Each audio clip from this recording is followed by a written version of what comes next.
What if 2 meals with the exact same calories had a completely different impact on your weight and health? It sounds impossible, but the secret lies in how our bodies process them. The difference isn't the calories you see on the label, but the calories you actually absorb.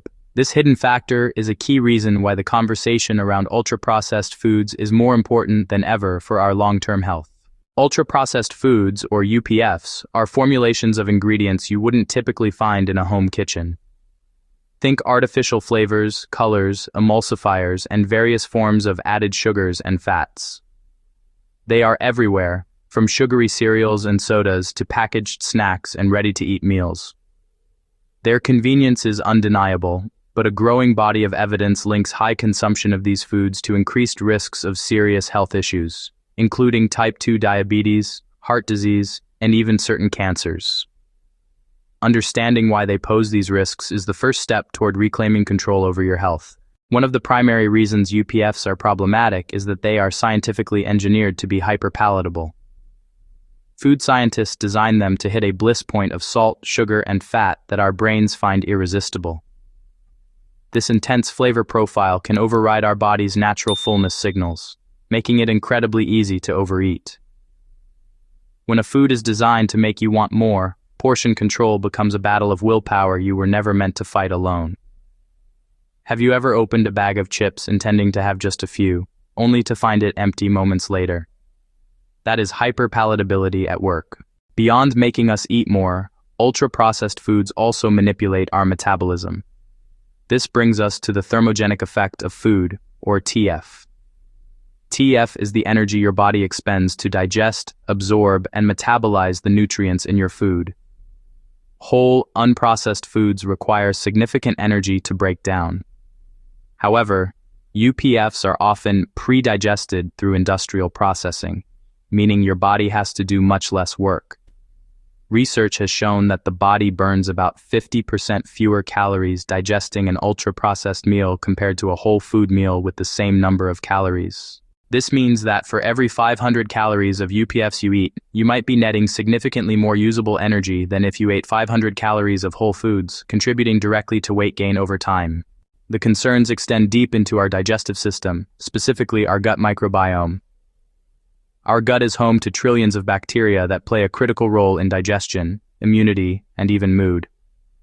A healthy, diverse microbiome thrives on fiber from whole foods. Ultra-processed foods, which are typically low in fiber, starve these beneficial bacteria. Furthermore, certain food additives common in UPFs are coming under increased scrutiny. Research from institutions like King's College London is investigating how emulsifiers, which are used to improve food texture and prevent separation, may disrupt the protective mucus layer in the gut.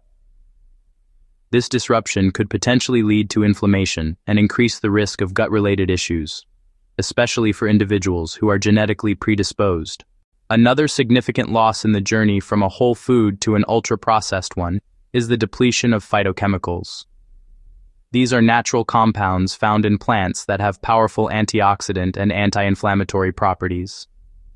A single whole apple, for example, contains around 300 different phytochemicals and a host of beneficial bacteria on its skin. When that apple is processed into a sweetened applesauce or a filtered juice, the vast majority of these protective compounds are stripped away. What you're left with is a product that may be fortified with a few synthetic vitamins but lacks the complex synergistic benefits of the original whole food. Now, it's important to maintain a nuanced perspective. Not all ultra-processed foods are nutritional villains. Some products, like certain whole-grain breads, fortified plant-based milks, or infant formulas, fall under the UPF classification, but can still be part of a healthy diet. Fortification can add back crucial nutrients like vitamin D, iron, and folic acid. The key is not to demonize all packaged foods, but to become a savvy consumer. The most powerful tool you have is on the back of the pack, the ingredient list. A short list with recognizable ingredients you'd use in your own kitchen is a good sign. A long, complicated list full of chemical-sounding names is a red flag. So how can you apply this knowledge in a practical, everyday way? The first and most effective step is to get in the habit of reading ingredient lists. Ignore the flashy health claims on the front and go straight to the back. If you can't pronounce half the ingredients, it's probably best to leave it on the shelf. Another powerful strategy, especially for those with busy schedules, is to embrace meal prepping. Cooking in bulk just 1 or 2 days a week ensures you have healthy, ready-to-go meals. You can freeze portions of chili, soup, or grain bowls. This simple habit drastically reduces the temptation to reach for a convenient but unhealthy processed meal after a long day. For a quick and healthy dinner, a stir-fry is an excellent option. Use pre-cut vegetables, a can of rinsed beans or chickpeas for protein, a splash of soy sauce, and serve it over a whole grain like quinoa or brown rice. It's a complete, nutritious meal that can be on the table in under 15 minutes. To wrap up, reducing your intake of ultra-processed foods isn't about achieving perfection or eliminating them entirely. It's about awareness and making conscious, incremental changes. By understanding how these foods affect your body, from overriding fullness cues and reducing your metabolism to harming your gut health, you are empowered to make better choices. Focus on incorporating more whole foods, read ingredient labels diligently, and find simple, sustainable ways to cook more at home. These small steps can lead to profound improvements in your overall health and well-being. Thanks for watching.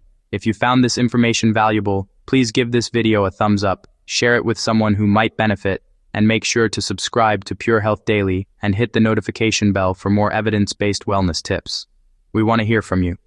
What's one ultra-processed food you were surprised to find in your pantry?